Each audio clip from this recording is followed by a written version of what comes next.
박근혜 전 대통령 탄핵 정국 당시 작성된 계엄령 문건 의혹의 핵심 인물 조현천 전 국군기무사령관이 구속됐습니다. 조 전 사령관의 신병 확보에 성공한 검찰은 구속영장 범죄 사실에 포함하지 않은 내란 음모 혐의도 본격 수사할 방침입니다. 자세한 내용 취재기자 연결해서 알아보겠습니다. 박정현 기자. 네, 사회 1부입니다. 조 전 기무사령관 구속됐다고요? 네, 그렇습니다. 서울서부지방법원은 구속 전 피해자 신문이 끝난 지 4시간 만에 조현천 전 사령관에 대한 구속영장을 발부했습니다. 증거인멸과 도주 우려가 있다고 판단했습니다. 지난 29일 입국과 동시에 조 전 사령관을 체포한 검찰은 이틀 동안 조사를 벌인 끝에 어젯밤 구속영장을 청구했습니다. 구속영장에 적시된 조 전 사령관의 혐의는 직권남용과 정치관여입니다. 검찰은 조 전 사령관이 지난 2016년 보수성향단체인 자유총연맹 선거에서 특정 후보가 당선되도록 개입한 것으로 보고 있습니다. 또 기무사 인력과 자금을 들여 박근혜 전 대통령을 지지하는 집회를 개최하는 데 관여한 것으로 의심하고 있습니다.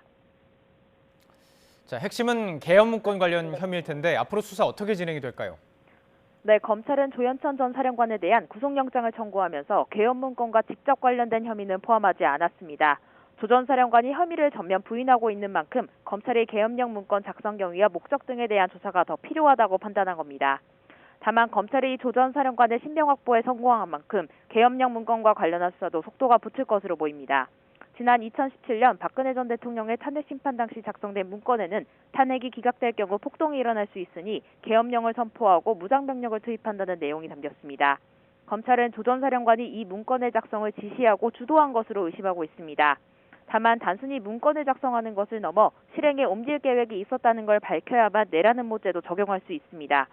조 전 사령관의 신병을 확보한 검찰은 앞으로 계엄 문건의 작성 경위와 윗선 관여 여부 등을 확인하는 데 수사력을 모을 전망입니다. 또 박근혜 전 대통령 등 당시 윗선으로까지 수사가 확대될지에도 관심이 쏠립니다. 지금까지 사회 1부에서 전해드렸습니다.